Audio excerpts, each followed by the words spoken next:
Welcome back to Ben's Book Club. Today, we are diving into the book Just Stop Being Poor, A Mindset Shift for Financial Freedom. Now, I know that title sounds incredibly provocative, right? It might even sound a little out of touch, kind of like one of those shallow internet memes you scroll past. But as we put our financial psychologist hats on today, we're going to see that author Germin Chan is actually using that clickbait title completely ironically to subvert our expectations.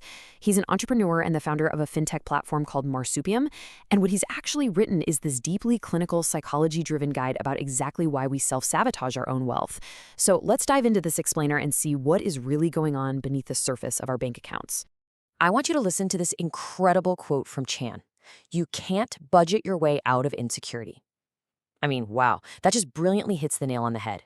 Despite that provocative title we just talked about, this book is actually a clinical look at how our financial struggles are driven by emotional, behavioral scripts, not just a lack of math skills.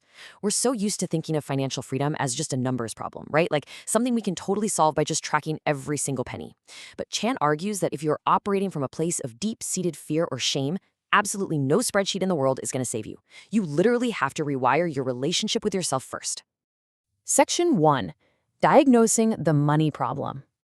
Let's go ahead and put your wallet on my therapist's couch for a minute to figure out why traditional budgeting advice just keeps failing you time and time again. Traditional finance constantly tells us to just use logic, right? Build a massive spreadsheet and simply spend less than we earn. But Shan's approach reveals why that advice is fundamentally broken. Relying purely on raw willpower is honestly like a financial crash diet. It is fundamentally doomed to fail from the start. And why is that? Because it asks the question, how do I save more? Instead of the much, much more important clinical question, why do I keep sabotaging myself?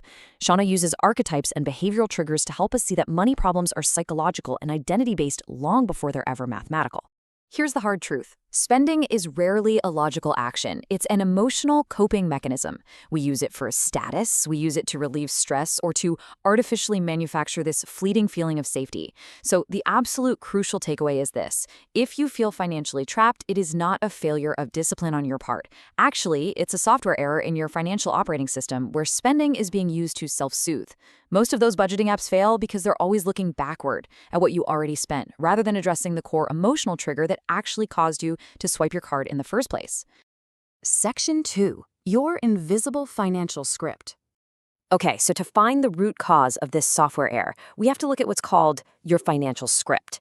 This is essentially an inherited generational mental operating system. You see, most of us absorb deeply ingrained beliefs from our parents, our culture, and the media without ever actually consciously choosing them for ourselves. And these scripts are just quietly dictating our spending, our saving, and our earning behaviors, practically trapping us in a state of mental poverty.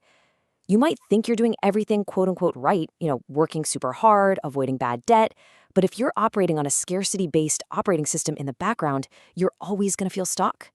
So what does the actual code of these scripts look like? Well, it's usually built on some incredibly common money myths. Stuff like money is the root of all evil, or rich people are greedy, or my personal favorite, I'm just not a money person. These inherited myths create this powerful scarcity mindset that just quietly bosses our decisions around. They practically guarantee we sabotage ourselves, even when we consciously know better, because deep down, our very identity is tied up in these limiting beliefs. If your subconscious firmly believes that having money makes you a greedy person, your brain will naturally find ways to get rid of your cash so you can remain a quote-unquote good person. It is fascinating psychology.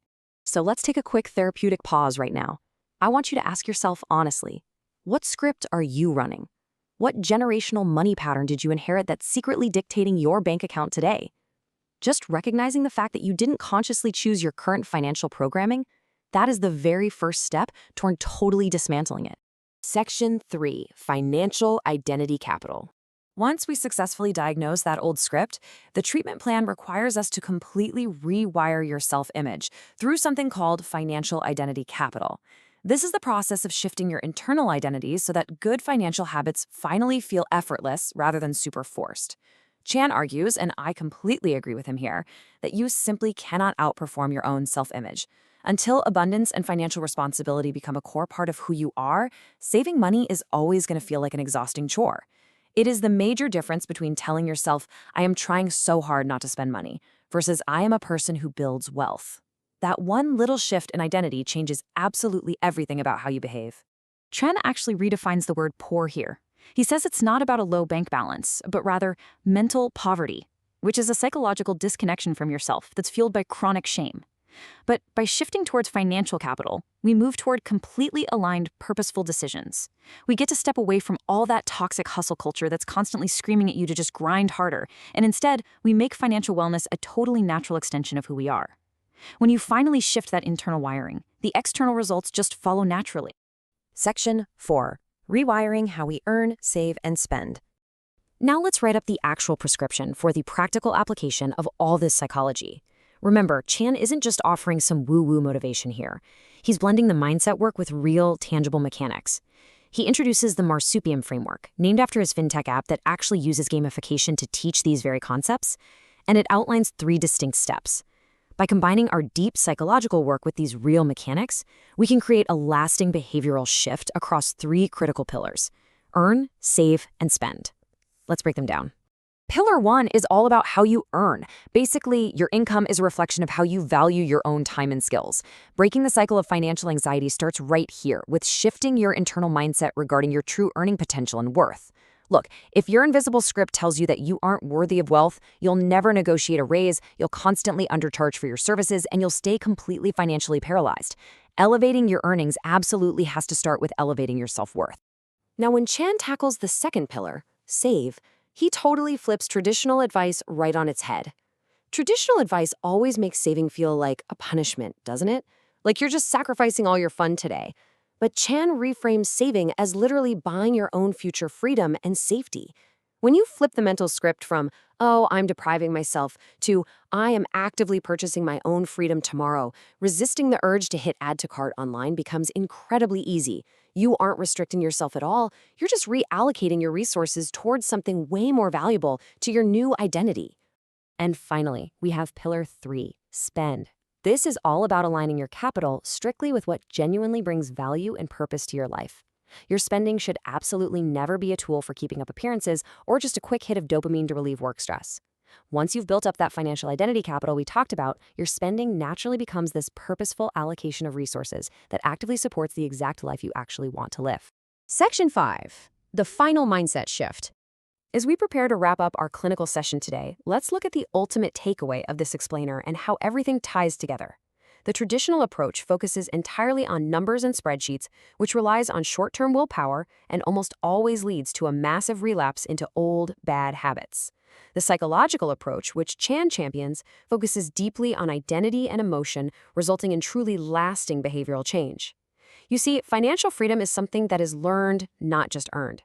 Lasting change only happens right there at the intersection of emotional intelligence and practical action.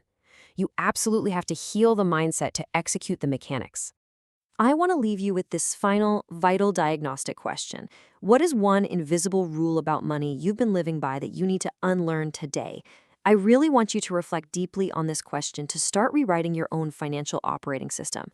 Uncover your script, build your financial identity capital, and take back control of your behavioral triggers. Thank you so much for joining me for this session, and please subscribe so you don't miss an episode.